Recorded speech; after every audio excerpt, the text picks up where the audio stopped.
So this is what happens when you use a flipping lid for your organic trash. It's just like, oh man, this is just to get things inside, outside.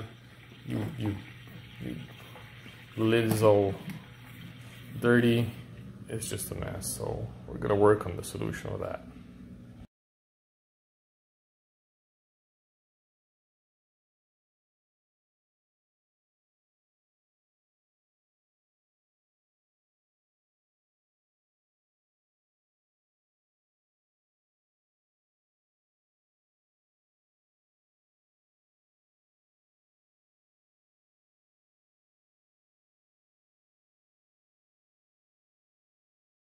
Ta-da! There you go. Common lid, 3D printed. Didn't do a great job here on the supports, but yeah, now you can chuck more things in it.